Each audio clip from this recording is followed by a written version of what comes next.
there's still carries that Pure has done amazing on, and why aren't you really looking towards those? Like, he's had amazing performances on the Morphling before. Is there just something about the GAIMIN lineup that really dissuades that? Slow though, it's slow. That's what I was thinking. They need You like think the pacing is just too no fat? budget for Morphling, unfortunately. No budget, I see. Now I understand. They do have budget for Doom carry. I mean, they might have to go over budget for this game because it doesn't look like there's many things left. Because you typically don't want to pick these DKs and those type of heroes against the Underlord, right? Gives them a free lane. Underlord is also good versus Morph in the lane, so that's a rough one too. I'm very curious as to what he's going to think about, because you don't last pick carry for a reason in this patch, because there's not many good carries in this patch, but he's on last pick situation. There's been like 5 to 6 carries banned out, and you're laning versus Underlord, who's pretty much an anti-carry for a lot of them as well. I would like to see an old hero like Watson was pulling out, like an Underlord that's really strong in the lane. Like some TA could be okay. I don't know, it's tough. Luckily, we're not going to have to wait too long. Their reserve time is getting low, less than 10 seconds at the moment. They're going to just have to look in whatever they're hovering. They 1 in 100, Jenkins. are not sure. Well, Oh, wow. we talked about that hero from the very first pick of the Underlord. In theory, it's good. I like it. It should be okay in the lane just because Bat is a little bit of a weaker hero against Slark. You can right-click him down. I'm just not sure who's going to be pairing with the Slark. Is it going to be the ST or the Tusk? I kind of want to see the Tusk and just go for them all in action, just try to get him down. The bigger question is does this fit the budget, Winter? Yes, because he's going to run around the map after just one item, and he's going to be pressuring, and he's going to be looking at contesting the stacks from Elk. I think Slug against Elk is always a matchup where if you can survive the early stages, Slug is just going to be very good against Elk. Yeah. Like all these tanky heroes, they can regen, and Slug likes to keep getting stacks out of the Elk. Very good against the Bat, decent in the lane against Underlord. Yeah. I mean, hypothetically, he should be able to survive the early stages because he counters both the Underlord and the Bat in lane. This makes me think maybe GAIMIN, but they just want to run Bat mid against I thought Sand about King. that. And I also thought about Leshrac potentially for Quinn. Very good versus Slark. Not so good against a Doom, though. But it kind of like forces you to like not doom the Alk, I guess. But yeah, they're going to go a different direction here in the community. This hero is, I think, pretty good against the Slug. Slug is very vulnerable to burst in the early game. And I think Queen is an excellent hero to respond to the Slug's aggression when he's coming into the jungle, because I feel like at some point they're going to need to defend their stacks or go to the Sand King stacks and try to steal it. I think Queen is one of the best heroes to be able to do that. This is a very good pick in my opinion. I mean, anything that has like ground targeted AoE damage and burst is really good against Slark. You can just die in the ult. Also, when you purge the Queen of Pain dagger and she has Ags, you get immediately screamed. Like a lot of the time, that plus the ult plus another scream is enough to kill this hero when he's trying to do the thing where he baits and he gets low and then ults. Like this is a pretty good matchup for Queen. Yeah. I mean, I love both these drafts. I feel like this is the most even draft we've seen almost all of the main stage here. Okay. And it's for game number 3, so I'm expecting an incredibly exciting series. It really is going to come down to who plays this one best, because both drafts look really good. Okay, so it's going to be who woke up this morning eager to make it to the grand finals, who woke up and having that slight mechanical skill diff on their side. I do not normally like to ask you guys for predictions, but I'm going to have to do it. It's our first game 3, and the winner is going through to the grand finals to face up against Team Liquid. So starting down with you, Jenkins. I refuse. Nope, you have to. I defer. Go Whitemon. GAIMIN Gladiators is taking this all the way. Game Gladiators all the way. Let's see how many people might be on your side in the arena. I mean, Winter, you've taken the side of SEA, Whitemon. You think Tundra are going to make it to the grand finals and win a game 3? I mean, Sand King, you don't go up against Sand King.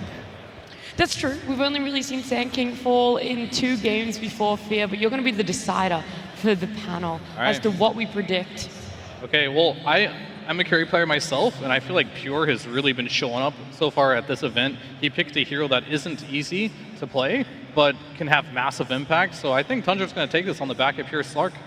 Wow, okay, so you think it's going to be the Pure Slug. We've got a lot of people in the crowd also along the lines with you guys. I guess majority of rules, we do have to go here for Tundra. But we've also got to head down to one more person, and that's Slacks.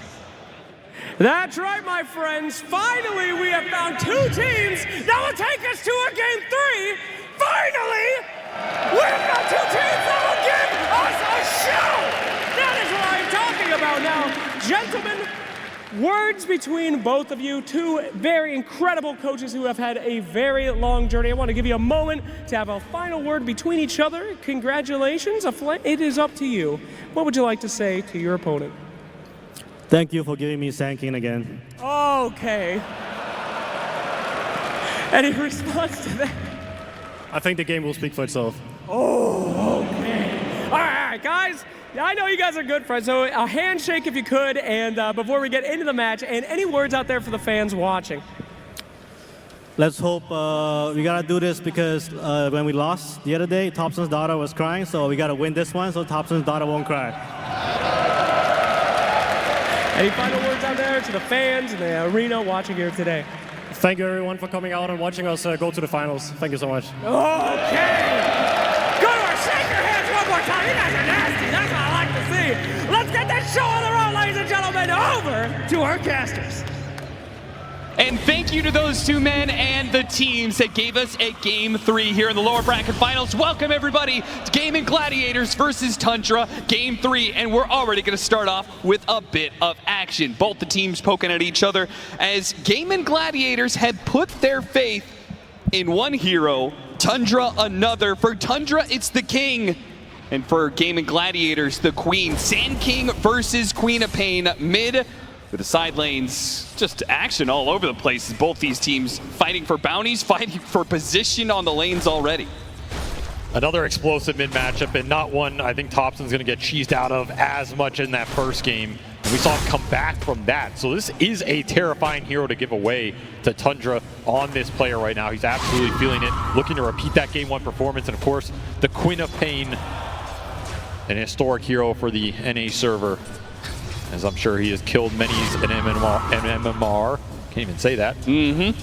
On the flip side, this Slark making an appearance here in the clutch in a Game 3 where you need to go to the grand finals. You go to Slark. Such a bold pick. A hero that in theory absolutely owns this game, but you have to be able to get there. And there's a lot of theory because there's a reason we don't see this hero often, right? A very volatile hero. He can crush a team fight. He can do nothing. It's all about building up the stats. First Blood's available. Self-disruption with Pure coming back in. Now Pure tries to get some stacks, but the damage coming out from Tofu and Ace is too much for him to handle. But I guess he does buy Whitemon way back out there. The first kill of Game 3 still on the table. Running low on regen already, though. Sometimes Slark can suffer in these early spell trades because unless you can just run a hero down and build the stacks up, he doesn't trade that well. You're kind of looking for that sort of exchange. Hero will continue to muscle his way through this laning phase. He wants as good a start as he can, so you get that first item as fast as possible. You can join the fights and start building your own momentum instead of relying on the team. Quinn, feeling the Sand King laning phase is not that fun of a matchup for him right now. Yeah, if he's got the mana, he's got to level up in every single one of his abilities. Burrow Strike, Sandstorm, and then a Stinger. That really adds up. I do like the Queen pick, though. This is a hero we saw Liquid go to yesterday that can really bring you that later teamfight scale. Dyrachyo barely dodging a shard. Missing out of the shards, but maybe he can still get the kill. No, he self-denies. He says, you're not getting the first blood. I'll take myself out. And it's Tofu. He gets it instead. So because Dyrachyo makes that move, his ally gets the heap of gold. We've seen Dyrachyo do this a lot on this hero. He times it pretty well. He can play for it a lot of times. He makes the move there and gets GAIMIN a big win in this early game. First blood once again going their way. Quinn starting to climb back on that CS board in the lanes.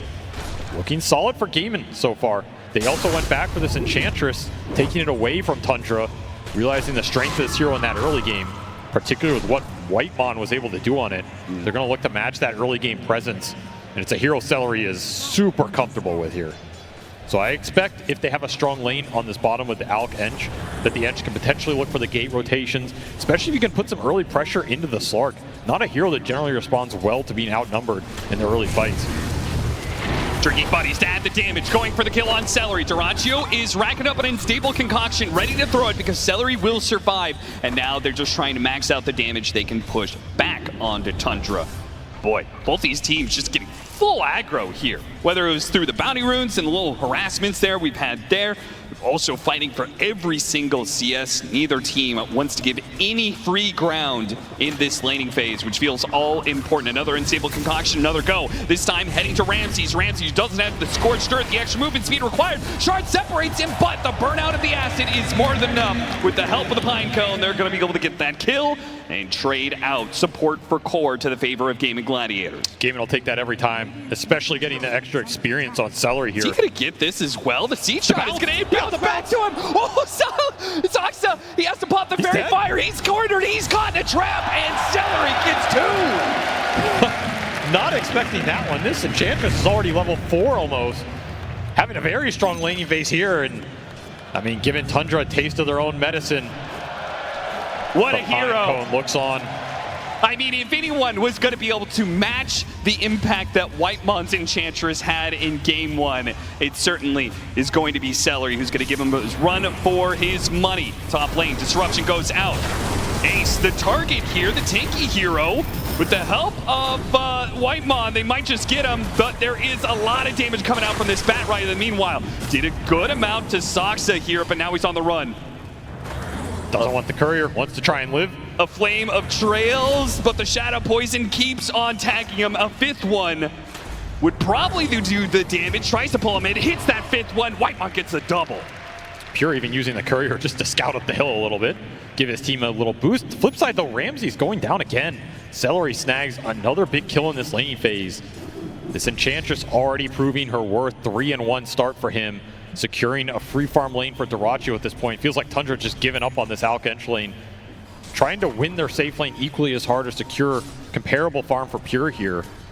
Who would you rather shut down when it comes to the offlaners? Would you rather have the Underlord have a bad game or the Doom? Probably the Doom here, just because the utility out from Doom versus the Alk is pretty severe. Like, there's no real way you can play around in this game as GAIMIN, and it's a hero that just recovers a bit better. The Underlord, more reliance on winning the laning phase, and his laning phase is rough right now. A Sonic Wave comes out for Quinn. He doesn't save Ace, but it can maybe get some kills. Epicenter being threatened, pushing Quinn away while the Slark tries to get out, but Tofu puts him down still though. Thompson, he finds Quinn. He gets that kill. Tofu still chasing after Zoxa, will manage to get that one. So Tofu, the support is the one to clean up, but it's the cores who suffer for GAIMIN Gladiators. GAIMIN, their cores miss a lot of experience in that fight, and the damage from the Queen of Pain just not enough there. It was a very clutch shard from Zoxa going down, but he locks Quinn into the range of that epicenter going off from Thompson. Secured that kill at the end.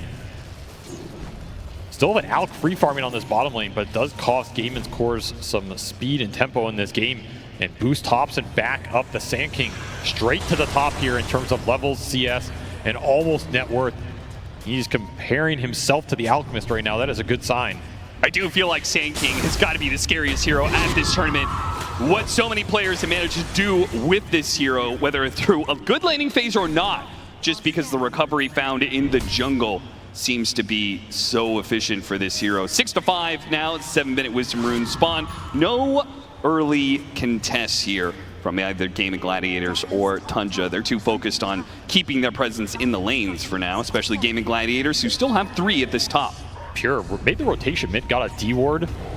Now we'll run back top to try and defend this tower as GAIMIN looking for the dive. Whitemon's in trouble, but he does have some support coming in. Pure is going to show up here. Can he do anything at all? I mean, these level 3 heroes, it's just too much for him. Especially, yeah, as you said, level 5, without an escape mechanism in his ultimate, he really cannot step up to any of these heroes. And Thompson's too busy farming neutrals to help. Looking about going back in. Epicenter in 10 seconds. Oh yeah, with Ramses now here, they want to try and use this Doom nice and early. Ace, he'll be left behind. They didn't even have to use Doom for that one. Sonic Wave goes out, but the snowball past him.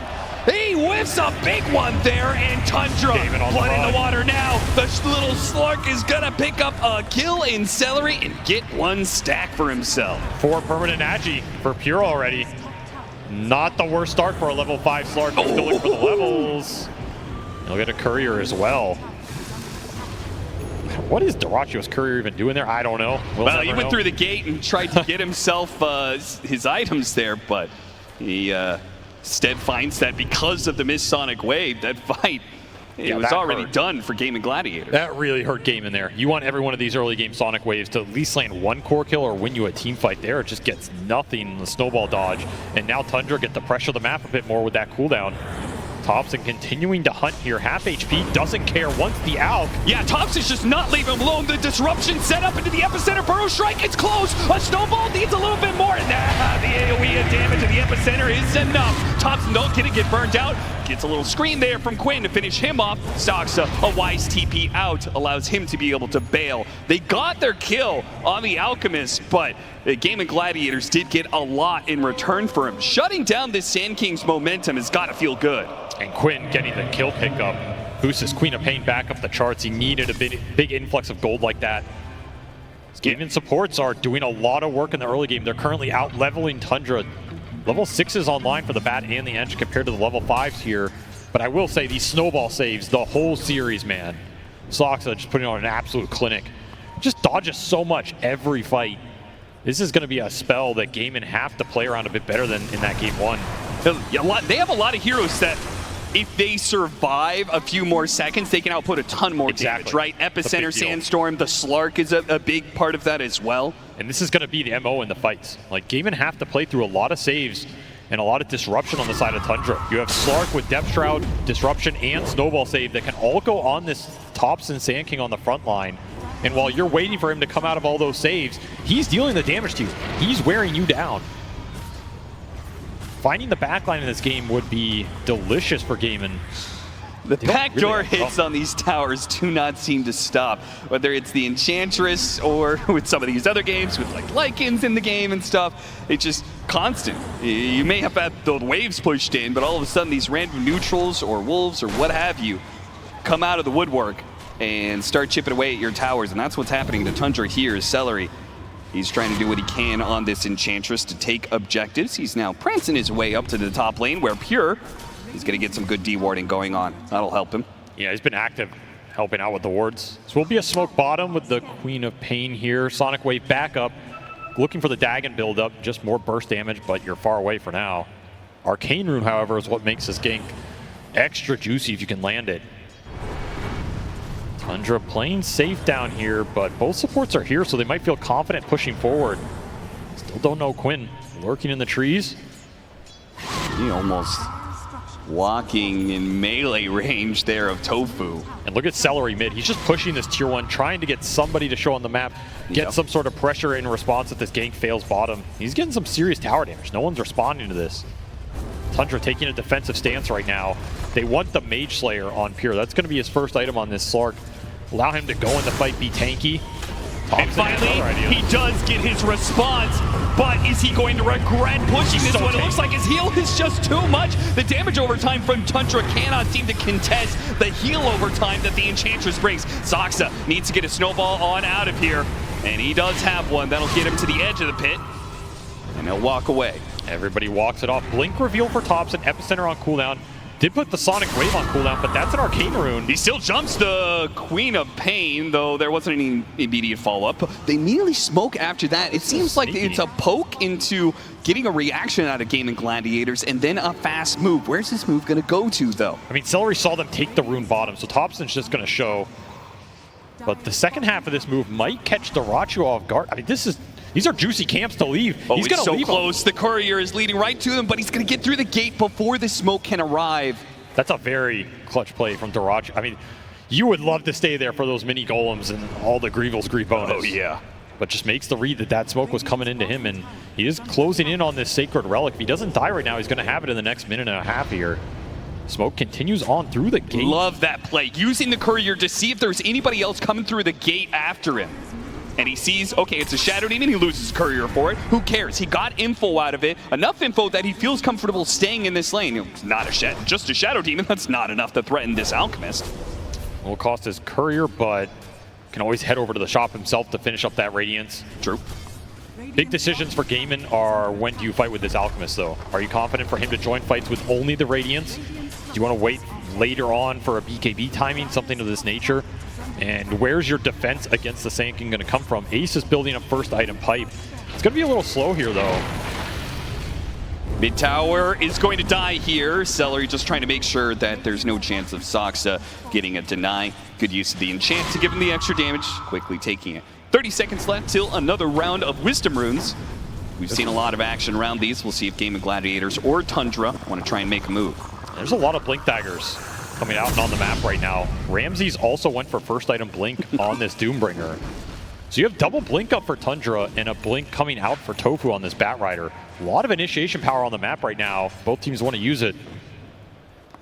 Every single time a smoke comes up from one team or the other, though, it seems like their opponent plays defensive enough that the smokes just don't give them any opportunity. Even with the Blink Daggers, you're looking especially on Tundra's side, this mid lane doesn't feel the best because that mid tower is still up. And Celery's just defending the entire river. He is permanently scouting for smokes in this area. Yeah, it looks like he's just patrolling back and forth up and down the river. I mean, we saw the fight earlier. There's no way you can go on this Enchantress with a lineup that's predominantly magical nukes early. Yeah. So it's another smoke that doesn't yield too much for Tundra. Continue to farm up the map here.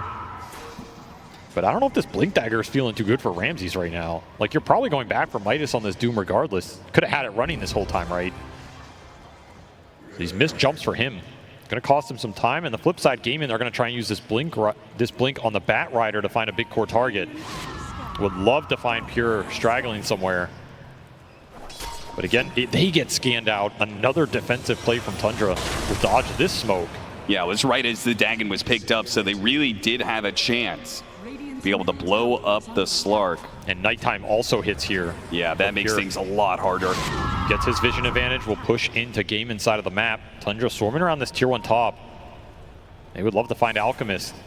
And in fact, Invis rune for Thompson. He's going to sneak his way in here. Scout Ace. If you're going to go for this big boy, you're going to need more than just the Sand King. And he's going to try point blank Epicenter Burrow Strike. Need more damage. Whitemon's here with a Demonic Purge and a jump forward from the Tuss, a Walrus Punch. All three of them combined can put enough damage to bring down the off-lane Underlord. And straight to it, so many heroes around. Let's try and chip away at some objectives as well. The off-lane tower is up next. Delays that pipe buildup, which is really nice for Thompson here. Going to give him more windows in the fight to deal the early spell damage. Level 2 Epicenter going to work. Teams continuing to dodge each other on this map. We'll secure a power rune for Quinn. You'll at least get something out of this space, and it's a good one. Amp damage rune on this Queen. Oh, they are so deadly right now. Blink, Lasso, Amp damage, Dagon, with Sonic Wave ready to go. It's a lot of burst. Someone will get melted, but you have to be able to find them.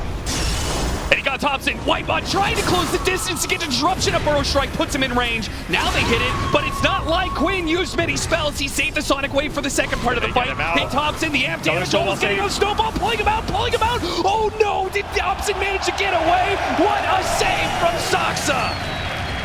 Every time these snowball saves have ruined GAIMIN's team fight.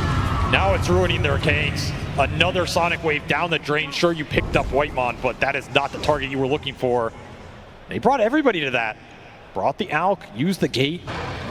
Sonic Wave back on cooldown. Thompson limps back to base. He survives to fight another day and push towards this Bloodstone. As a result, GAIMIN Gladiators, even on kills, they're up by 4K. Would you say that with an Alchemist, because he produces that extra amount of gold, it's a lineup that's supposed to be ahead? Do you think GAIMIN Gladiators is actually in a good spot? Do you think it's an even game? Where are we at? I mean, they're in a good spot just because their two supports have found a lot more in this game. And they can continue to scale, continue to farm up here. This Bat Rider and Enchantress can push the waves, cut waves, play deep on Tundra's side of the map. They're really hard to kill, and they're really annoying. So currently they're finding more net worth, and it's adding up. You did finish the pipe on Ace, which is your big aura this game. Combine that with the Manta on Daracho, and suddenly you can just take 5-on-5s, translate them into objectives. And that's going to be tough for this hero right here, this Slark, to be able to deal with that kind of team fight. Thompson caught by the lasso as he tries to jump on a Quinn, pushed back by the flame break straight into the unstable concoction. No Burrow Strike save this time, no disruption either, as Whitemon's going to be caught up in the push forward from GAIMIN Gladiators. Thompson just wanted to poke the Queen's resources, ends up paying a big price. And that is a very important spell for GAIMIN as well as this game progresses. The flame break here, if Tofu can push the saves away from the target they go on like we saw there, that's a huge deal. Could stop a clutch disruption coming out, could stop the snowball from the Tusk. Depth Shroud later on a factor as well. This is kind of your one spell to break up that positioning, push the backline farther away. You're getting the Ags on Pure. He is going to be so much harder to catch on the map. And I think we're going to see him start to become more aggressive as well. And they're going to start off using the nighttime vision to get the leap on to Tofu. Ags delivered, instant kill, another permanent Agi. This Slark's going to have some buffs to play with, like the drinking buddies. And this is still a nighttime interval for a minute here. And you want to roam around the map, deward a lot of the obs, get extra kills. You're closing in on the Sand King Bloodstone as well, so some big items aligning here for Tundra. And that Roshan is still up, so they're going to smoke and try and get active. Again, they're going through the gate looking for the Alchemist. On the part of the map they feel Duracio's farming. They know he's there, but Duracio has already cleaned up the camp with that Radiance, is moving on to the safety of his own high ground, which Tundra will surely try to invade. It's going to be hard to kill. Chemical Rage, is he going to pop it? Will it even matter though because of the Doom that's coming in? Ramses, popping in the Sonic Wave. They did get immediately. Finally it goes up. He's trying to make his run away, but the Pounce is holding him in place now. The Shards keep him in spot, but who cares? He has anchored to a team fight that he's winning, and Tundra will be the ones to drop 3. Pure with a Pounce away. Desperate TP out. Unstable Concoction will not arrive in time. It was a trap all along. GAIMIN were more than ready to turn that play around. And that was your one last bit of nighttime to get the Slark active like that. Pure will feel the stun still land and the sting of a lost team fight off a botched gank.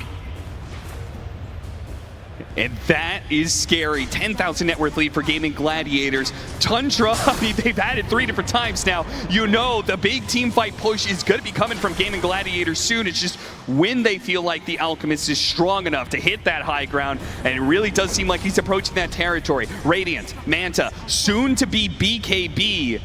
I have to imagine that and an Aegis, GAIMIN Gladiators are going to threaten your high ground, and Tundra need to be ready for it. They start off once again trying to hit Duracio here. This time outs off of a Bloodstone Sand King who's trying to hit his epicenter with the disruption. He's going to be healing up a lot off of this one. Maybe not enough though. Hold out, drinking save, the snowball, and it hits. Burrow Strike on it too. Thompson goes in to try and win the team fight. But will that stun be enough? Tundra feel like it's not. On the retreat, making a run for it. Quinn chasing after him. Man, hit the pit onto Soxa. Looking at it a little bit more. It's going to be Whitemon, the support. Lasso immediately, no, he hates the Dark Pack. Pure is able to take that one off, but it's still loss after loss here. They got the Alchemist, losing 3 for it.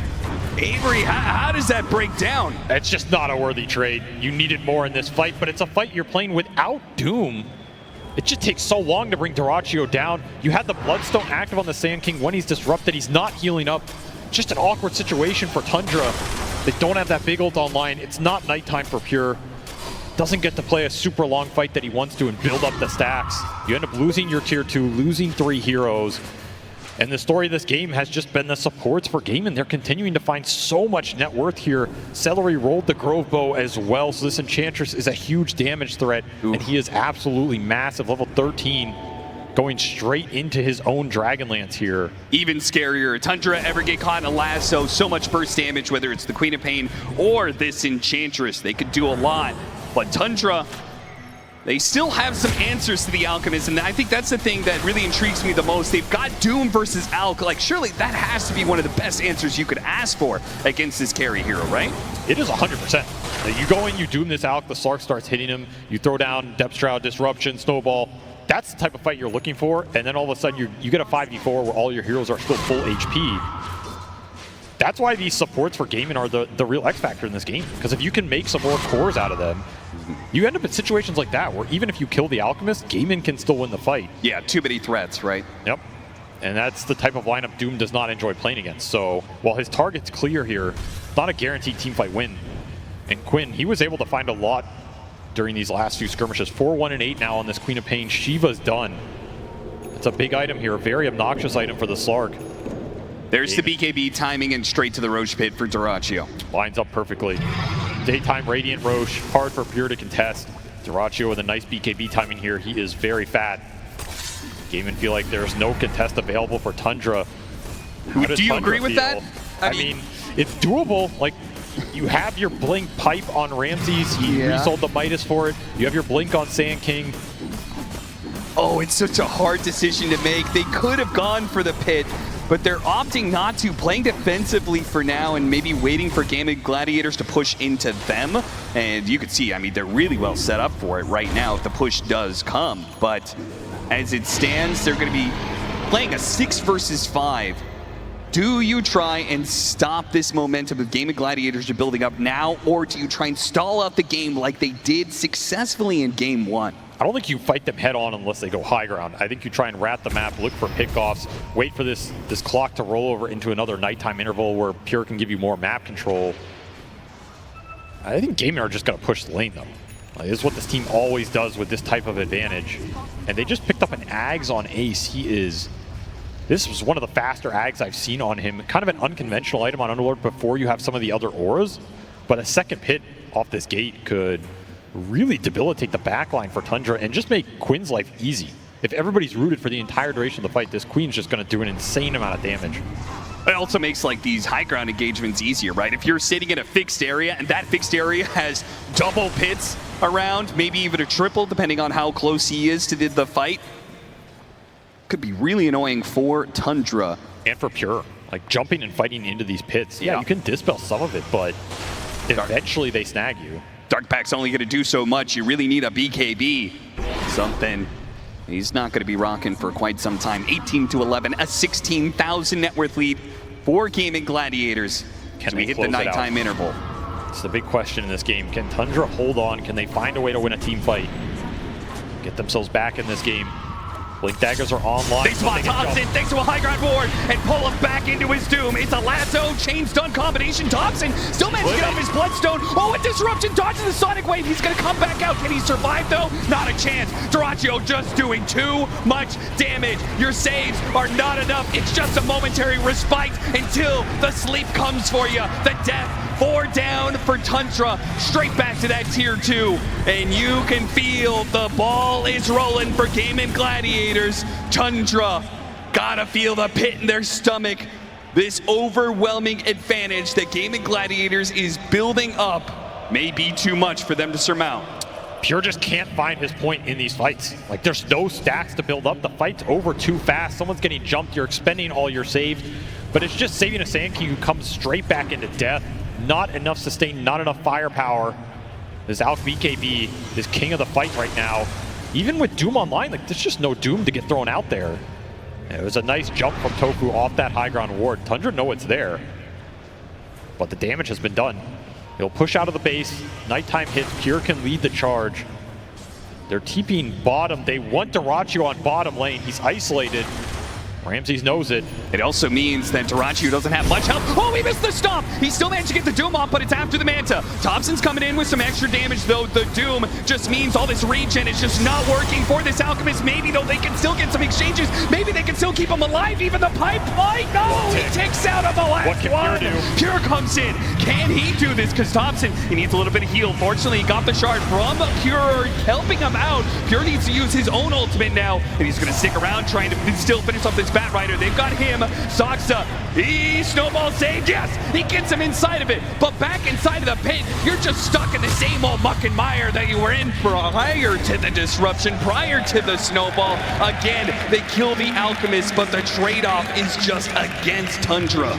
Pure still alive down here, trying to get something else out of this exchange. I mean, if he gets just one more kill out of this, it's worth it for Tundra. Some decent stacks at the worst. He might be able to bring him down over the long run, though. GAIMIN's going to bring reinforcements. He's calling reinforcements. Somebody help! Somebody help! I need the reinforcements. Celery is the one to show up, and he actually gets him a push away with the extra help of the pit. Ace is making a run for it, but Pure hot on his tail, spots him. Body blocking, Celery, body blocking in front of him. Now Quinn's going to slow him down. Pure is being kited, and remember, he doesn't have his ultimate. He used it earlier. 1 pound's all he has. He slips past Quinn, but Quinn gets right back in front of him and pushed back into the team of disruption. Buys him a little bit of time, but there's nothing left. He tries to go into the trees, but Celery will hit him down with the impetus.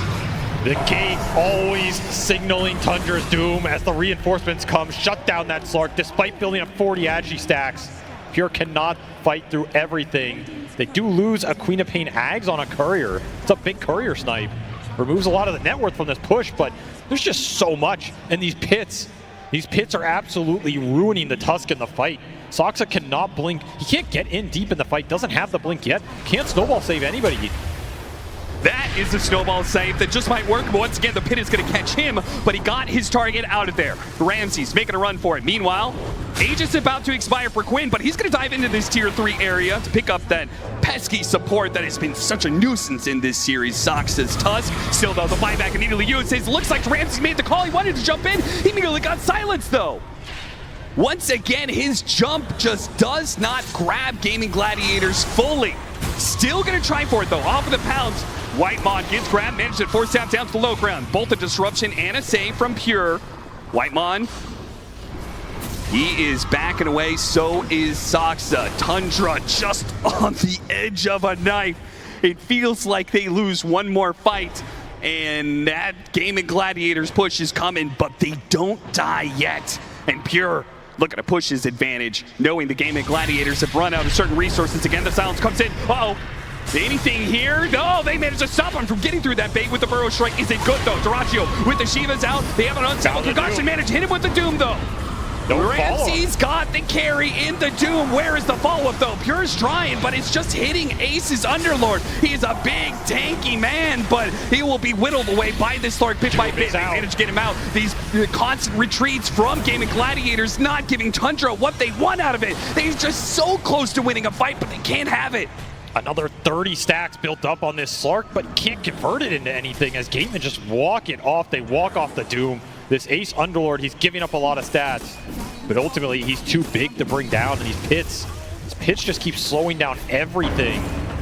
So difficult to push through here for this Tundra lineup.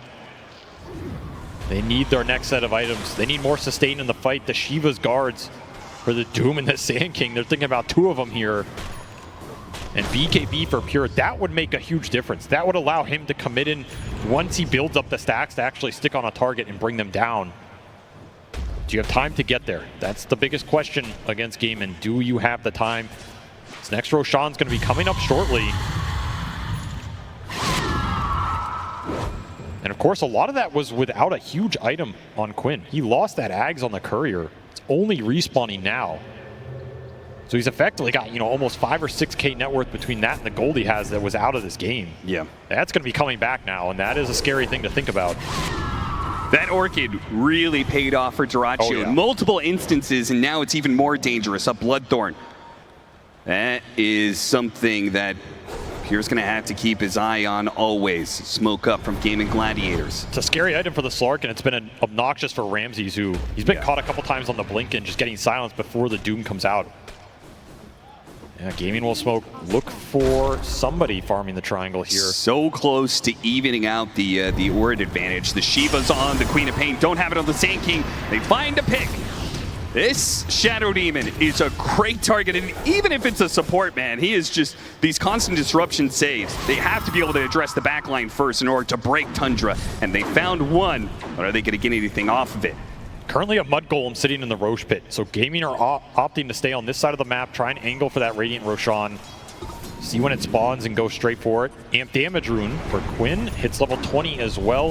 Huge power spikes for this Queen of Pain. And he's going to continue to scale into a beast here. Disperser finish for Pure, that's going to be the biggest damage upgrade for Tundra. And the Shivas is done for Thompson, so this next fight, that's as good as it gets for them.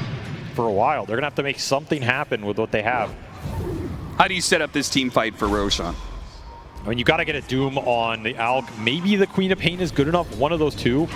And Thompson just needs to stay alive. You have to commit saves either on the Slark or the Sand King to keep them going in the fight. And you have to build up the stacks. You have to get in a position where Pure can start hitting the Underlord or hitting the Alchemist for a good, 10, 15 seconds. I'm beginning to wonder if the Queen of Pain is the better target, just because we've seen multiple Dooms on this Alchemist, and every single time, maybe he dies, but he's so tanky that his impact is still felt for a while. That's what I'm thinking. You might want to Doom this Queen at this point. It takes a lot of the damage and network out of the fight if you can burst Quinn down. and you don't have the best control to lock him in an area unless the Slark's on top of him, which just hasn't been the case. AC finished for Ace here. That is a massive armor upgrade for the team. And the fact that Dyrachyo doesn't have to build it here means he can go into a butterfly. Roshan falling fast. Are you even going to contest this as Tundra? It doesn't seem like it. I thought surely this was the Roshan they were going to play for, but they're coming out too late to be able to do so. The Bloodthorn makes Roshan so much quicker to take. The Roshan Roar goes out, and Tundra, they're like, okay, can't do it, boys. We're going to have to play back Dark Pact. It is going out in Pure. He's making a scramble for it, but a gate on the other side. Managed to get the grab. Ramses hits his Doom mark. They're trying to blow up this Alchemist, and they managed to get him. Quinn is also low HP. Managed to flick back, though. Hits a good dagger with that Aghanim Scepter. This damage is going to start building up. Tundra need to start backing away, but GAIMIN Gladiator's not going to build it. Look at Quinn. A sliver of HP finally goes down. He loses his Aegis. Ramses and Thompson play to the trees, out of sight, out of mind. GAIMIN Gladiators without their Alchemists are going to try to be the ones to retreat now, but Pure full HP. He wants more off of this one. He knows this is an opportunity to get as much net worth out of GAIMIN Gladiators. Just one more core kill would put so much into Tundra's pocket. But no, a Yule Scepter and a blink away gets Quinn out of there. And same goes to the Batrider. Pure does what he can, but it's not enough to get more. What an insane fight from Tundra, though. They had so much go right for them. They got the Doom initially on the Alk. That's a beautiful find from Ramses. They got a 2-man core burrow strike out from Thompson. Epicenter on everybody. And then they had like a 3-man Death Shroud. Death Shroud in the middle of all that. Everyone's just healing through the damage. They're able to get everybody out alive. And right as we say, maybe we consider the Doom on the Queen of Pain. The quad picking up the Aegis made the targeting perfect for Tundra. They say, okay, we have to go the Alk, and they got the burst on it this time around. There was no lingering Alchemist doing his Radiance and doing some right clicks in. This time around, they killed him fast. This is a big turn in this game. Tundra, the breath of life breathed back in as it felt like this game was spiraling out of control. They find big targets here. Very clutch spell casting on these two cores. And then this Depth Shroud just going in. It does so much to sustain everybody here. This is the kind of fight you're looking for. At the same time, man, these pits, they have just absolutely debilitated Tundra in these fights. They don't have good answers for them yet. Still able to get everybody out of here, reset, and then you can think about going back in. If you weren't so low on a lot of these heroes, I think more would have committed with Pure, as he knows, you know, once that initial exchange happens, they are favored over the long haul. You just have to push through it. Thompson, he was a nuisance this time around. Going to the disruption. They stopped the lasso initiation. Now Ramses comes in with his BKB. Still hit with a Sonic Wave onto 2. The Death Shroud once again will help him out. They managed to get the Doom onto the Queen of Pain. A great target, and there's a full HP Pure. And Thompson is going to work. Epicenter slamming the ground, slamming GAIMIN Gladiators. 2 cores down. One of them's going to buy back to Quinn. He's back into play thanks to the gate, and will swing this team fight back to the favor of GAIMIN Gladiators. At least the end of it, but it is costly. That is a very expensive buyback, not just economy-wise, but your idea in this game about how you're winning fights, it feels like it's shifting the other way right now. The Depth Shroud value in the middle of these team fights is absurd for these melee heroes that Tundra are just jamming into the center of that. And of course, all of that is an extremely fast disruption from Whitemon in exactly the right place at the right time with the perfect spell casting. Ruins all of that initiation for GAIMIN. And at that point, you're just dragging Sand King into the middle of everybody. Free Blink Dagger trip for Thompson. Ramses jumps in to bail his buddy out. He now has BKB to make that jump. And that is a large shift in the win probability here. GAIMIN were looking to close this game out with that last Roshan. It might be going to another one here. And that's going to be contestable from the side of Tundra. If you get to this Scotty on Pure, he's the strongest hero in the game. It's not a question anymore. He is. It's just a matter of what he can do in the fight. Do you think Scotty was the right choice, though? Because we talked about the option of maybe BKB against a lot of this AoE magic damage that's thrown around from the Queen of Pain. Do you think this greedier, stat-focused build is better for the Slark? I mean, it's going to pay off way more in a long fight. It's going to help him deal with the Alchemist and the Underlord a lot more. He can chase them down solo. He can reduce more of the healing. It's a very impactful item for this game, and I don't blame him for skipping the BKB here because they have a lot of saves. He has ult, he has Depth Shroud, he has Dark Pact. There's nothing that really threatens all-inning the Slark in this game, right? Unless you land some insane lasso on him. that would just be ungodly. He's not worried about getting burst down. Maybe fighting through the pits is a bit annoying, but so far, Tundra have pushed through it. They've evened out a lot of this net worth deficit. Now all of a sudden they have 2 of the top 3 net worth cores and a BKB done for Thompson. This Sand King is starting to heat up. Ascetics cap on top of it for some extra HP regen, and the debuff that gives you the status resistance. If you lasso the Sand King, he might live with even without a disruption or something of that nature. Yeah, if he lives, he's guaranteed to get off the Epicenter Sandstorm. That is just an entirely different story. The heal that he's going to be able to get off of that. A lot of these fights, though, have been about the Doom, and GAIMIN Gladiators are going to address that. They still have this giant net worth lead, thanks in part to having an Alchemist, but the Queen of Pain is also not too underfarmed either, not that far behind the Sand King, and is trying to get a Linken's. I think Dyrachyo has switched up his idea as well. He was originally eyeing something with this Talisman of Evasion, but now he's just going to forsake it, go for his own Linken Sphere. GAIMIN agree they need to deal with the Doom in these fights on their cores. Still, the one upside for them as this game goes later is like the farm on these supports, man. I mean, Celery is above Ramses with an Enchantress versus a Doom. Supposed to be a hero that can create extra gold, and he's falling behind this 5. Hurricane Pike, Mage Slayer, Quiver in the backpack. This Enchantress is level 20. He's massive. This could be the saving grace for GAIMIN if the fight goes long. The amount of damage Celery can output with 2,000 mana. Or do you just run out of mana? It's game 3. It is going some distance here as we cross over the 40-minute threshold. 31-16, and it feels dead even. It feels like Tundra were just one bad fight away from losing the game, but they have won multiple team fights in a row, or at least kept them close enough that GAIMIN Gladiators haven't managed to continue the snowball that they're so infamous for. Now, managed to get a Burrow Strike onto 2.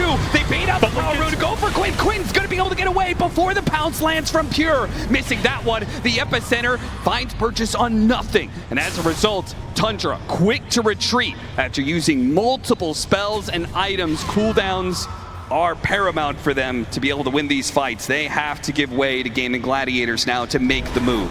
At least Tundra gets some information off that, which is these 2 Linken Spheres on the 2 cores. True. There's a chance Ramses would have doomed straight into it. Now he has more to play around with. Epicenter is on cooldown. GAIMIN want to try and make something of this, but they are missing Chemical Rage for 25. And it's a much easier target to be able to get. They got him away. Disruption is still there, but he has a Bloodstone, but he doesn't have the BKB. They're still going to try and burst him down. The Depth Shroud helps him out. He got a Burrow Strike out. Thompson tanky enough to survive the Ascetics cap, coming in clutch. Oh yeah, that Ascetics cap went a long ways to protecting him there. Just the extra bit of HP he needed. GAIMIN Gladiators were really hoping a pickoff would finally let them take advantage of all this net worth they've heaped up. I mean, Whitemon is just owning their initiations. Yeah. Like, he gets disruptions on the lassos, but then he throws out this Disseminate, and all of a sudden that Sand King, who has 3,000 HP, has almost 4,000 with the extra buff up. He's really been playing well defensively with his kit here, keeping these cores alive. And they're getting to the point where these heroes are starting to become really tanky for GAIMIN's burst damage. I mean, once more Soxa, he went this triple bracer build on the Tusk. He got a Havoc Hammer. This is a 4,000 HP Tusk. You get hit by Sonic Wave, you walk it off. Burst damage of the Queen of Pain just does not look nearly as effective. No, you need to put this Axe to use. You need to get some of these dagger procs to go through the fight. Maybe take a hero down with this lasso and again go back to the impetus damage from Celery to pick up the slack, because these are the type of late games where Alk can start to suffer. This is the point of the Slark pick and all these saves Tundra have. Draw the fight out, make it as long as possible.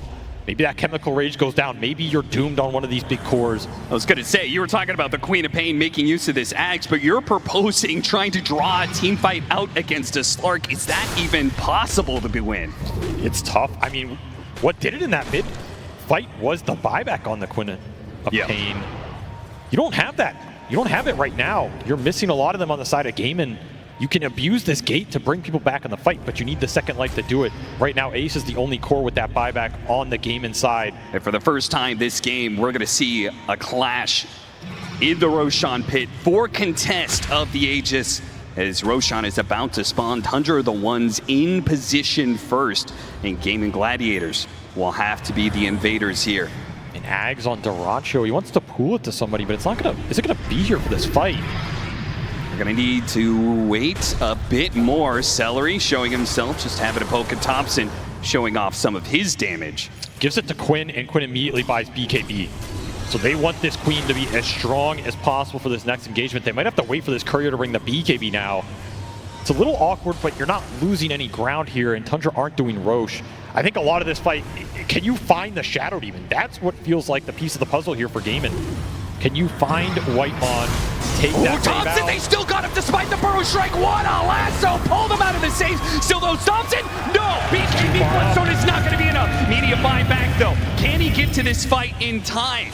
He has to go through the gate. They're going to hold this high ground around it to make sure that they will have all 5 members if GAIMIN Gladiators push the issue, which they don't for now. But Celery, who is a big part of the damage component for GAIMIN Gladiators, gets spotted, but he couldn't get grabbed. The pit came out, blew a little bit of distance here. Tundra going to go for a different mark, and to Quinn has to use BKB. Throws out some daggers. Sonic Wave onto 2. Pure pops his ultimate early here, while Ramsey still needs to find a Doom mark. They still back away, smoke even, to try and get a better angle on the initiation. The first time didn't work for them. Maybe a second time will. That's a win for GAIMIN though. They took down the Sand King. Their cooldowns are resetting here. Lasso up at 9. GAIMIN Gladiators confident they'll be able to handle this one, but is it going to be too much? Ace, he's so tanky, but made so squishy by the damage. Still though, Thompson's in trouble. Depth Shroud disruption as well. Healings are coming in. Ace is taking his stats, Pure is going for him. Thompson not gonna make it out just yet, but Whitemon's in trouble. Sox is in trouble as well. The supports are going down. GAIMIN Gladiators are winning this fight. How far can they take it though? Do they dare to chase down Ramses and Pure as well, or would they back up for the Roshan? They want everything. They want as much as they can, but maybe that's a mistake. They're stumbling into buybacks now. Teeping onto tier 2's Quinn. He has no mana left, and Pure sees that opportunity. Some heals coming in. It's not enough. A bounce is enough. Pure trying to get out. Has his ultimate. It's up just in time, and a refresher. He managed to get himself a refresher. Another ultimate. Another swing. Distoratio Alchemist, and he's got Pure, the most dominant force in this team fight. Hungry, not quite enough. The shots with the impetus get him. He's dead. A death, 100 seconds on the clock. GAIMIN Gladiators wounded, but not dead.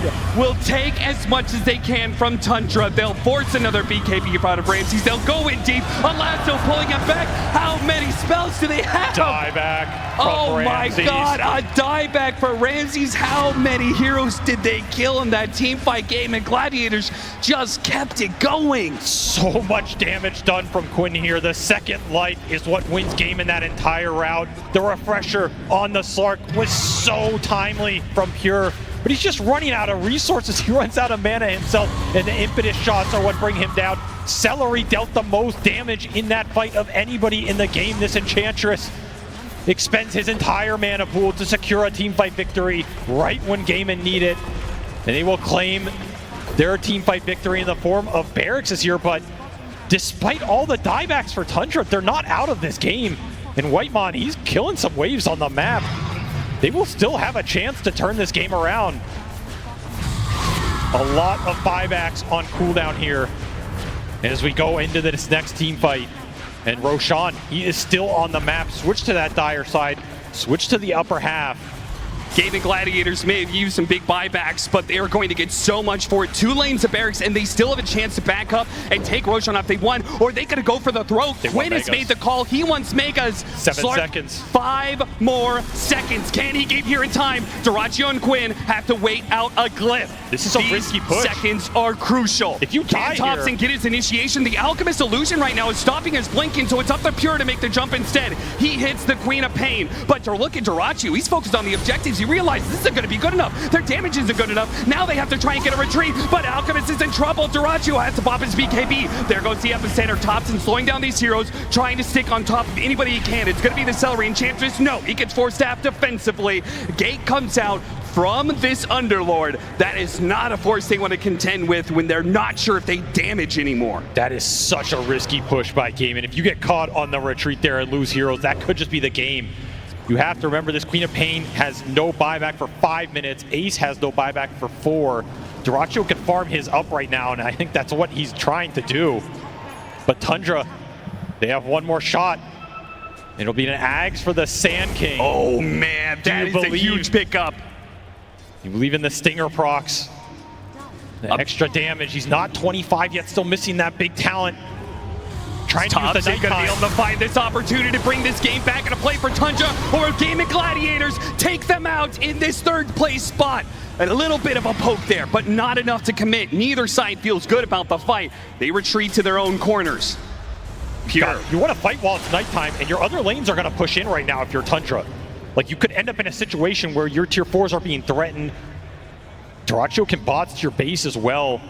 There's some strategic options at play for GAIMIN. They are the ones who can wait this out. Tofu's pulling in a smoke and wards for the next fight. They know that the initiation is so important here. The right jump wins them this game and gets them to the finals. Look at this Centaur dragging a wave top right now from Celery. It's going to hit the racks. It's going to force a Slark TP back. No way. A single Centaur has forced Pure to come back and deal with other lanes. There's too many creeps in the base. GAIMIN knew this, why they backed up. Gave up that high ground position. And should claim Roshan off the racks pressure. Yeah, that Tundra just going to have to give up entirely. So what a win for GAIMIN Gladiators. Unless Tundra can get back here in time, it is going to be tough for them to move across the map this quickly, and so much damage from GAIMIN Gladiators.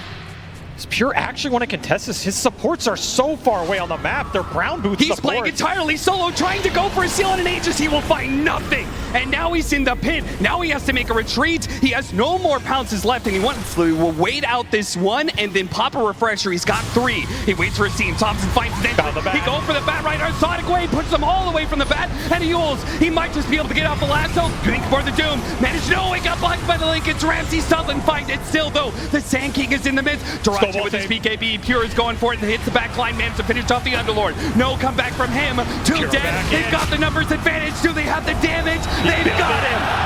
Dyrachyo's dead. Celery's up next. No way. They find a way with their base being sieged. The sustain, the save, the refresher on the Slark. Pure just pushes through it all.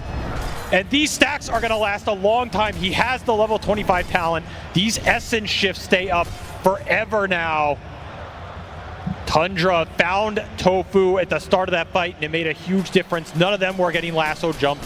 Their supports have a free-for-all. And even though the Queen is doing a huge amount of AoE damage, the sustain from the Slark is able to keep his other heroes alive. Thompson just running into everybody with this Bloodstone. And the impetus has come out, but they're just not enough here. There's too much HP to get through.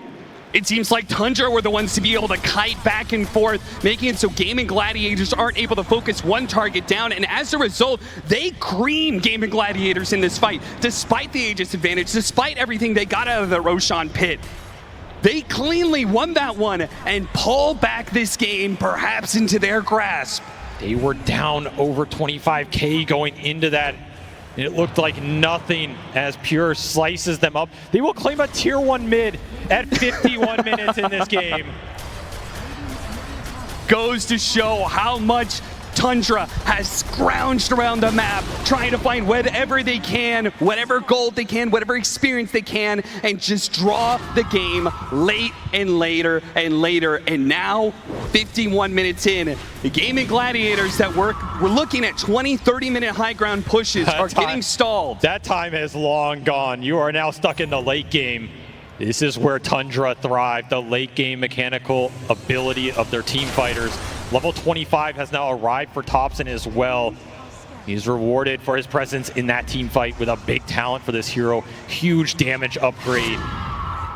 What can GAIMIN do to find a way to start winning these fights again? They still have Aegis on Quinn. Shiva's trying to find the hero that broke the smoke. Ooh. And a brief pause as some sort of issue will allow both of these teams to be able to discuss what is happening here. And Celery says, "We are coming." He is not lying.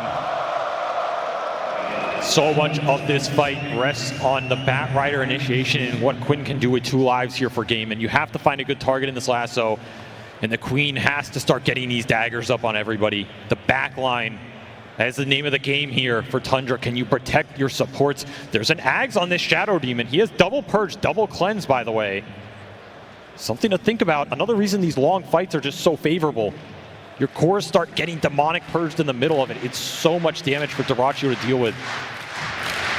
These teams are going to be frantically talking about what needs to happen in this next engagement.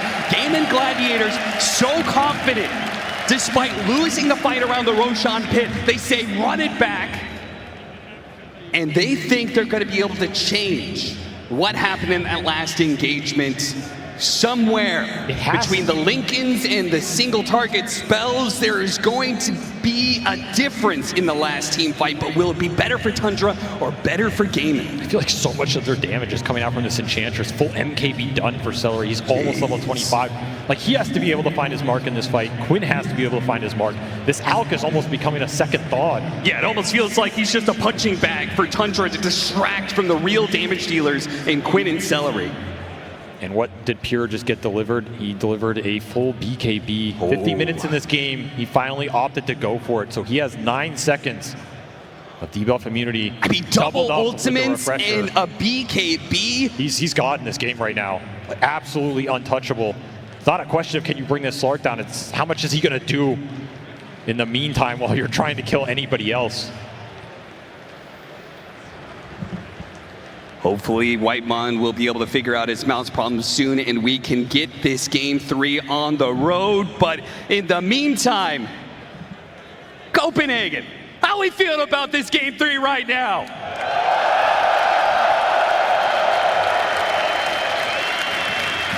I'm so glad that we finally got a series that is worth all of you guys here. I know all of you guys have spent your money and time to be able to be here, whether you bus or you flew or you drove or however you got here to the Royal Arena.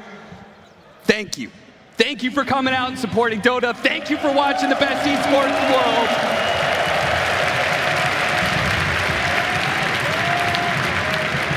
This is what everybody watches Dota to see. Find two teams in a Game 3 with so much on the line, trying to push into this grand finals. I mean, think about what this would mean for both of these squads to get there. It's a redemption arc for GAIMIN. They were so close last year, only to find themselves so far to fall just short again. Can you live with that? And yet it feels like fate, right? The fact that they have so many times met Team Liquid in the finals, it felt like it was the fated path that they would do it again, and we'd either see Liquid be able to have their big moment, triumph over GAIMIN Gladiators, or GAIMIN Gladiators would be able to fix past mistakes. But Tundra are standing in the way of that fate. Yeah. This team, I mean, this is just a team that will not go away. No. And you knew it coming into this series today. This is not a team that was going to go down easy, even if you pushed them, even if you tried to use your cheesy Aura, Death Ball, tempo lineups that Moon Meander hates so much and has probably been shaking his head after the last 50 minutes. It did not end this game. It did not push them past the limit of what they were able to play through, and they have clawed their way back. They're still sitting down like 16K in this game. That is the ridiculous part. It feels like they have won 2 team fights down 20K that they had no business winning, and they are still trying to climb that hill to push themselves into that grand finals to face up against another behemoth later today. That is the terrifying part. If you win here, you still got another BO5 to play. True. To claim that Aegis, and that is why it is an Aegis of champions. Because you're going to have to prove yourself today in every aspect of this game right now. Prove that you deserve that immortality, to have your name put on the Aegis. For a first, second, or potentially third time. Yep. That is still alive, as ridiculous as that is. GAIMIN Gladiators, I mean, they've had so much success throughout year after year with this roster, but the one thing they have not laid claim to is this tournament. This is why this tournament is so special. The pressure is sky high, and teams will break and crumble, or they will either stand tall in spite of all of that and persevere and come out champions, come out with immortality. GAIMIN Gladiators, they gonna be able to do it? Will it be Tundra, or will it be a fight that just keeps on going? We begin. Quinn, spotting Thompson, slows him down with the dagger and then backs away. He says, this is not the fight I want, not into their high ground position. Instead, I want an extra advantage. I want to cheat. I want an arcane rune to be able to play with. I want to be able to throw as many spells as possible. Will that give them the edge they require to be able to hit this high ground? It feels like Quinn, maybe he's thinking about it. Still has 2 minutes left on the Aegis, and yeah, they are threatening the base once again. They got Pure to be able to come back. All of Tundra have to TP with him. Pure left his courier behind. He's been using this thing to scout, kind of secure vision for the team fight. Will go down here for a bit, so that micro unavailable. This will be the level 25 for Celery. Normally, I don't know how impactful this talent is, but extra impetus damage in this type of game with how much they need him is a big deal. This is an 11-3 and 23 Enchantress right now, approaching 6-slot territory. Absolutely one of the biggest factors. And still, we have to go back to the fact that Quinn, he has an Aegis right now on this Queen of Pain for another minute. Level 25 for Ace, also a big talent with the extra root duration, especially with that Ags. Can you use this Aegis? Yeah, are you okay with pushing high ground with that Aegis with only a minute left into one of the scariest unknowns of unknowns, right? We have this new Aghanim Scepter for Sand King. We talked about it, it's been theory crafted, it's been tested. This thing is insane. If you can get to level 25 with the extra epicenter pulses, if you get the RNG, Topson believes. And he's got what it takes. These stingers are so much damage, and they're going to be popping up everywhere if he gets that epicenter off. I mean, if you are caught in the Sand King spells without a BKB, you're dead. Yeah. It's that simple, I think. You're going to have to play for buybacks here, maybe 60-minute items. How much more scale does GAIMIN have in the tank, though? That's the big question. This is a lineup from Tundra designed to win this point in the game. Designed to win the Ultra Late when the Slark is 6-slotted with a buyback. Refresher now online for the Doom. Ramsey still looking for his 25. Would be a big talent to get in this game as well. Probably the last of the big core talents. Oh, yeah. So Tundra still have a lot of room to grow here. You're still looking for like a blink on Soxa, who went for Vlad's and BKB just to play through the pits and buff up his Slark as much as possible. I mean, Avery, you've been in these situations before on the main stage at TI. You're looking at this situation where you can't figure out how to end the game. What are you telling your team right now if you're GAIMIN Gladiators? Because you know that they're still growing. You know that they're still getting more talents, more items. What are you saying to GAIMIN Gladiators? What do we need to do to be able to finally break them? I mean, that's where you say, hey guys, we have better late game, and you go back to that Scepter. We have better late game because we're better, and you have to believe it. If you don't believe you're going to win at this point in the game with any lineup, you do not deserve to be in that grand final.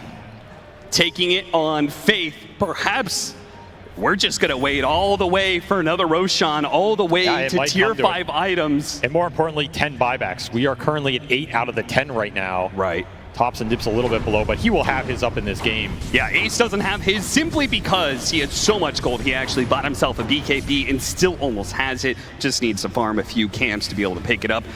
Sand King actually bought out an overwhelming Bleak. I thought he was looking at Refresher before that. Seems like he's going to deviate from that path a bit. Still a very powerful item, but it will not give him the 2 of everything, which sometimes in these late games makes the difference, especially around that Roshan pit. Yeah, especially the way the team fights have been started and then retreat and kite back and start again.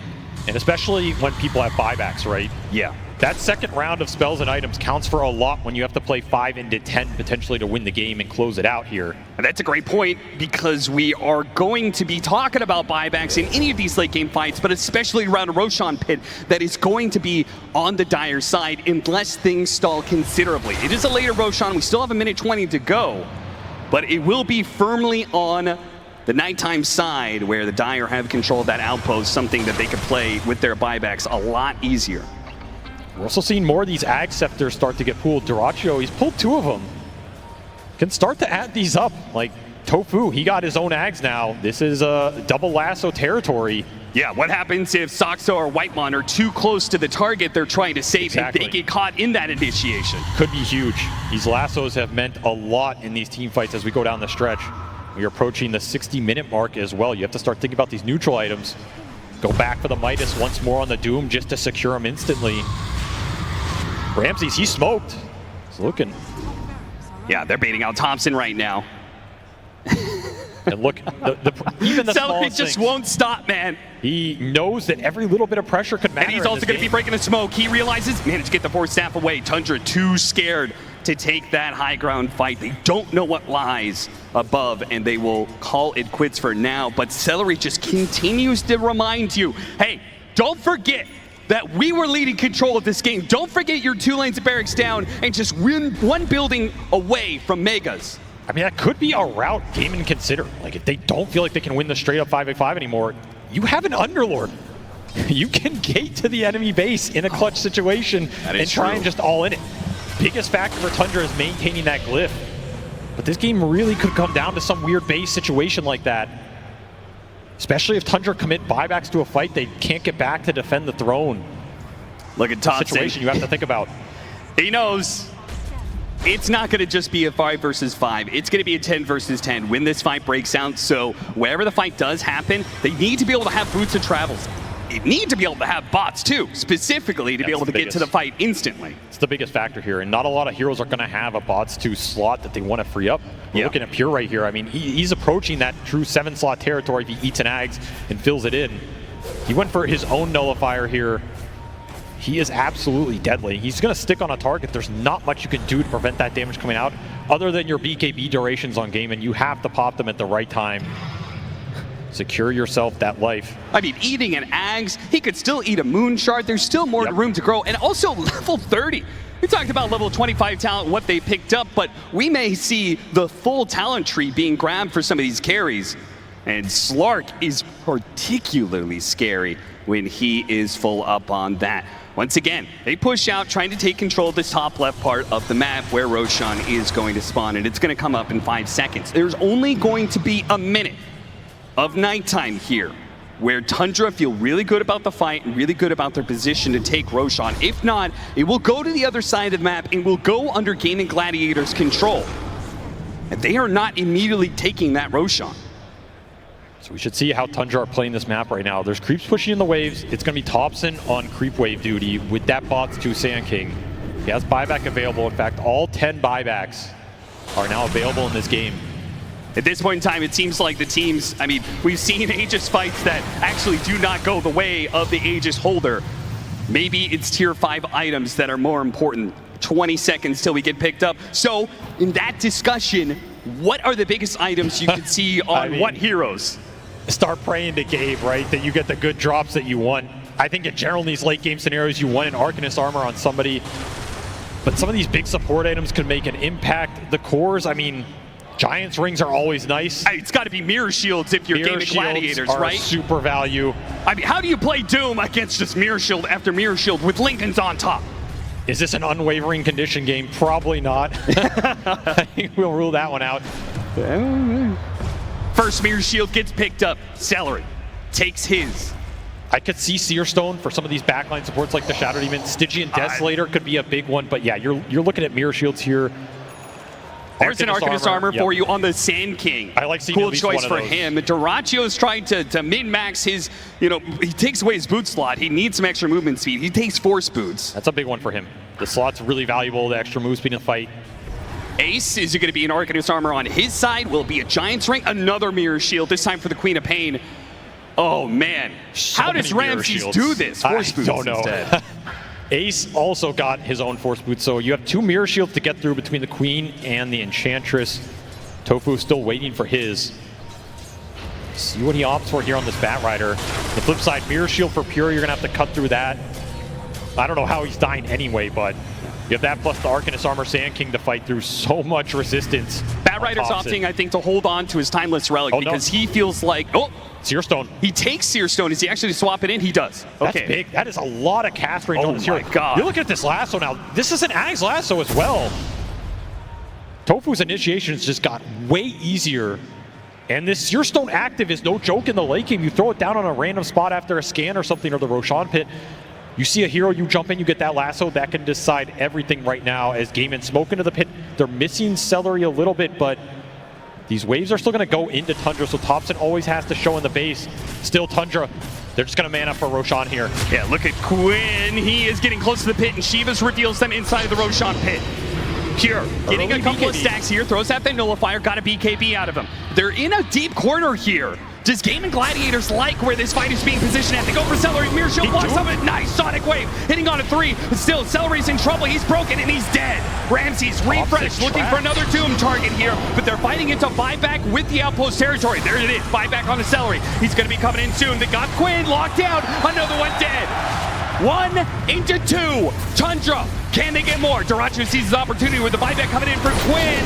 Can they push through? Ramsey's low. Disruption. Managed to buy in some time. Pura's getting a lot of stacks though. Pura's getting bigger and bigger. Last slam from Thompson. There goes out the lasso. Managed to get one. Thompson's still fine. GAIMIN Gladiators are running out of damage it seems. These buybacks are not doing enough. Wait, no! Another Sonic Wave. They got Thompson. A pull forward from Soxa. Couldn't actually do that much. Now he's in danger as Daracho looks to be able to run him down. Nah, you're not getting out of here. None of that. Tuts, he goes down. GAIMIN Gladiators throw buyback after buyback, but they hold the Roshan pit. So much damage from Quinn. 14,000 out of this Queen of Pain. He goes down once, but he gets the job done. Triple buyback from GAIMIN. Does cost him a lot, but that Radiant Roshan advantage was huge. And you got to be looking at Tundra's base while all this is happening. They lost a tier 4. There was a decent amount of wave pressure. Can't afford to take too many of these fights outside your base when creeps are just hitting your throne. Double buyback expended from them on the Shadow Demon and the Doom. They're going to try and hold the other two here. Will GAIMIN try and push the base to force Thompson's buyback on this Sand King? Do they feel confident enough to do it with the second life on Quinn, but no Queen of Pain buyback? Yeah, one more buyback used, but one more life added to GAIMIN Gladiators with the Aegis. Does that make us even? They get a buyback out of the Tusk now. Might just want the Megas here. Look for another lasso. They got Refresher Shard on Ace, so double Hex and double hit potential is online. We also saw the target prioritization from Ramses. He tried to doom the Enchantress, hit a Mirror Shield. Very tough position for him into all this spell block. The Roshan Spanner will let them go for high ground here. With the creeps protected, they can take Megas unless Pure gets in front of this one. Still has 40 stacks. Yeah, he is stacking up big time. That is a bit of a problem for GAIMIN Gladiators to consider. Do you really want to push this right now while he has those stacks? Oh, Tojo, he went fishing, doesn't find anything. Instead, he's going to be knocked out with Sonic Wave, trying to protect this Bat Rider, but no, he dies. And now the Burrow Strike, trying to get through the Lincoln, trying to get through the Mirror Shield. Quinn committing, he gets the base. He gets the Megas. Ace is out of here through the portal. Daracho's on out of here too, but they are going to be able to catch Celery here. Quinn, he's back into play through that gate. Thompson, he retreats to the high ground with these Impetus landing onto him while the Tusk is left behind. That is a dieback. A Scythe onto Thompson. He won't die from this. He gets back, but look at the throne. It's totally exposed and Megas are coming. You need to hold on to the glyph here if you are Tundra. That is the last thing you want to click in this game. It might be the last thing you click in this game. GAIMIN, they get another buyback and a dieback onto Soxa here. 5v4 situation. You don't have an Aegis anymore. They're going to pass the Refresher Shard over to Quinn. Ramsey is still struggling to find these Dooms. There's just so much spell block. He threw out one on Ace. I think it got blocked by a Lincoln's proc. He can wait for time. Thompson managed to get the Doom onto Ace. A big kill with a nullifier. They shred him, but so does Thompson. Almost dying. Disruption. Buys some time. A second Sonic Wave and miss. Thompson's okay. Thanks for now. One pulled back in Depth Shard. Wait a minute. He still has a little bit more time as the disruption buys him life after life. So many second lives for Tundra. Whether it's buybacks, whether it's the snowballs or the disruptions. And Thompson strikes again, trying anyway. Stuck in this slow. Another disruption going out. GAIMIN Gladiators not overcommitting. They know the Slark is coming back into play soon. Managed to get a Scythe onto him. Managed to get the Hex on him. Can they push it down? They've got him. One more buyback. Tundra, they have a buyback left on Thompson, and that's all that's left. Do GAIMIN Gladiators keep this going? They are just slowly smothering. Trying to get out. A reset through the gate was a bold move, and now, Ramses has to use his BKB, otherwise, the lasso! Tofu gets the lasso to pull him back into his death. That is a dieback. Thompson, he's going to have to use his buyback. Perhaps he wants a kill out of it, though. First, he gets bit. Tofu, wait a minute, refresh BKB. No way, no fucking way. He pops his BKB, hits the epicenter, and he is living. He doesn't use his second life. Not quite yet. Not quite now. The Sand God He has to use it. Look at the throne. It's just dying to catapult. My God. The epicenter was still going on his life, and it helps clear out the creeps that almost took down the Ancient. Illusion sent in catapult, sent in Whitemon on throne duty, but Tundra, they hold, and you're now in a situation where all 10 buybacks are on cooldown. We went from having all of them to none of them. This game has evened back out somehow. Some way Tundra hold on to this game. They did use their glyph though. This throne is on 1,000 HP with no glyph. The all-in potential from GAIMIN is there. A Divine Rapier picked up. Dyrachyo. They're going to all in it, man. At this point in time, it's not about whether or not they can beat Tundra in a fight. It's about whether or not you can kill the Ancient. Tundra, you need to find heroes right now. You let GAIMIN get into your base with BKBs up, they might just throw you through everything. Tundra refusing to say die. They have to push outside of the pit in order to stop GAIMIN Gladiators for going straight for the throne. He's on the side. How bold are you right now? A man known for the risky plays. Pure continuing to scout outside the base, knows that if GAIMIN commit to that throne, you need as much time as you can get to bring these heroes down before they get the win. Will you go for it here on the side of GAIMIN? Will you wait for buyback cooldowns? Some of yours are coming up first. That Queen of Pain and Alchemist buybacks up again in 2 minutes here. And you know the longest one in the game right now is the Sand King at 6. I would not fault them trying to wait out this little condition and then go when they have the numbers advantage. Oh yeah. You'd feel a lot safer doing it at least. Tundra, they are stuck between a rock and a hard place of you want to be able to hold your high ground, but you know that GAIMIN Gladiators are looking at the win condition here. You have to keep them away from the throne. They're strategizing right now. They've decided to go for a smoke, and let's see where they let it lie. Are they going to go up to top lane? They're going to go through the gate. They're going to go straight for the throne. All in on this one. They pop their BKBs. They go straight for the throne, and it is all over. GAIMIN Gladiators take it to the very brink, and they just shove Tundra down into the pit. They will make their move one more time. Like fate, they will move up to the TI Finals to face their old nemesis in Team Liquid. The Ace Underlord gating them to where they were a year ago, and a chance for redemption against a different foe, but one they are equally familiar with as they look towards that BO5 later today against Liquid. But man, Tundra, this is a team with a stand-in. Soxo went from couch to top 3 in a week. Thompson so close to a 3-peat. Whitemon with one of the farthest pushes for a C player in TI history. Ramsey switching his role to get one of his deepest performances on land and his best TI performance ever. And of course, Pure, perhaps the carry of the tournament in many ways, but cannot close this one out against the inevitable that is a GAIMIN Liquid final.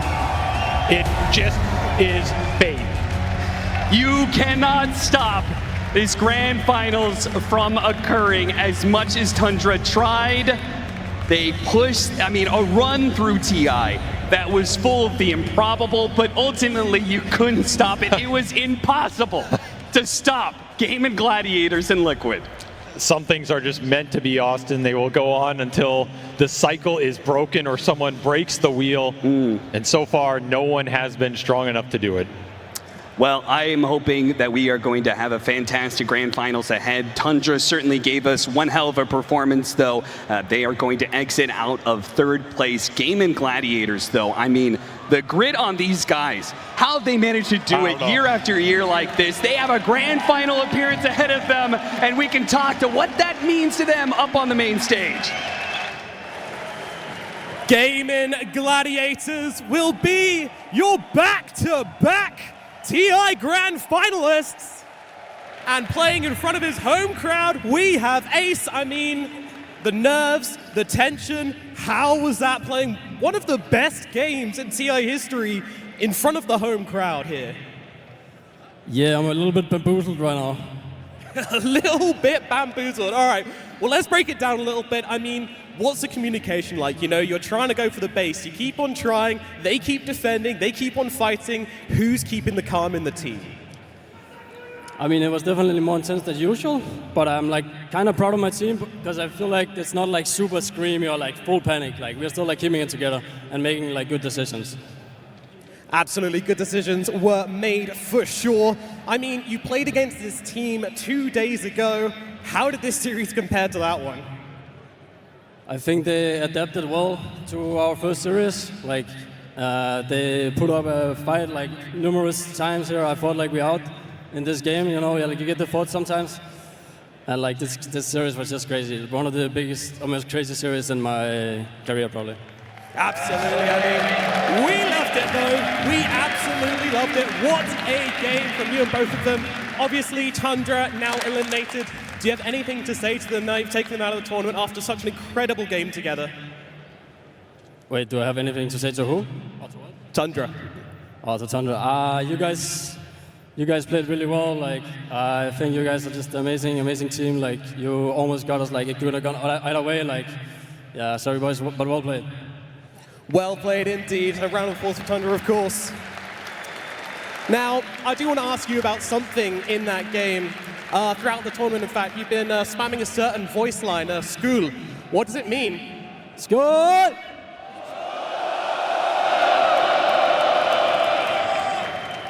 I think people know what it means. All right, well, find a day in an Arsenal, I guess. Finally, now you move into the grand finals versus Team Liquid. What do you think is going to happen?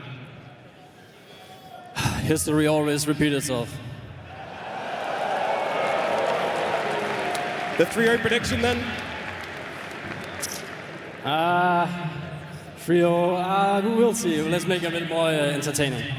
I don't know. I'm not sure it can get more entertaining than that. Ace, final word for the crowd here before you go and take a break and head to the grand finals. Thank you guys so much. Like, it's fucking amazing. Like, also all my friends and family here. Like, this is like a one-time thing. First for me. Like, it's just different. It's like, thank you all. Thank you all so much, ladies and gentlemen. Give it up for Ace and GAIMIN Gladiators as we'll send it back to the panel. Some great words from Ace there. He talked about how maybe for the grand finals, they want to make it entertaining for the crowd. Well, this game number 3, our first game number 3 on the main stage was so entertaining. It felt like it was all over at one point, Jenkins, and it was just going to be GAIMIN Gladiators. And then all of a sudden, Tundra, they're back in it. I think Ace is the perfect guy to do that interview. He represents his entire team. He was always there for them. He's always saving them. He's got the auras. He's got the Underlord portals in. This guy looks like the best Underlord on the entire planet. The way that the team plays around him, they have so much trust that he will always be there in the perfect position, and he is. And until the very end of that game, 70 minutes in, he was still there. Yeah. Look, we can't overlook the efforts that Tundra put into this series, into their run here in the tournament, but also that game number 3. Unfortunately, they will be exiting out of TI13 here, but third place, a phenomenal feat, and we're going to head on down to Purion with one of their players. Thanks, Nat. I am here with Whitemon. First of all, I think it's safe to say that was, without doubt, the best series of the tournament so far. I know you guys didn't come out on top, but you must be proud of how you played. Yeah, I think we kind of proud of ourselves because we have a staff for stand-in also. We're not like full roster, and we make it to top 3. But I'm just feel sorry that we cannot make top 3 times TI champion. Sorry, guys. Well, you guys definitely tried your best. Talking about Saxon as a stand-in, how good is this guy that he's come in as a stand-in, as you said, and you guys have managed to make top 3? That's incredible. Yeah, I think he's a really good player. We only have like 1 week practice before TI, and we make it like top 3. I think he's really good. Absolutely. Speaking of really good, a lot of the other players I spoke to here said that Pure on your team was the best player in the tournament. How good is this kid? Yeah, I think for me, even we have like top 3, but I think Pure is the best carry because, you know, he's carrying all the games. He make all the shot calls. He make I don't know, he's just incredible. So what are you guys hoping to do when you come back next season? Are you going to win TI next year? Hopefully. Fair enough. All right, now you've entertained us all, and I'd love it if you could just finish by having a few words for the fans who supported you throughout this season, but especially at this TI. What, sorry? Some words for the fans. Some what? Like say some nice things to the fans, like thank you and stuff. Okay. Thank you for the fans and for friends and family, anything, like, thank you for supporting us and cheering us. Sorry to make you disappointed, but we try our best. Well, you guys were phenomenal. big round of applause for Tundra. Whitemon, thank you so much. Back to the panel. Let me tell you, that applause is not for disappointment at all. Whitemon should definitely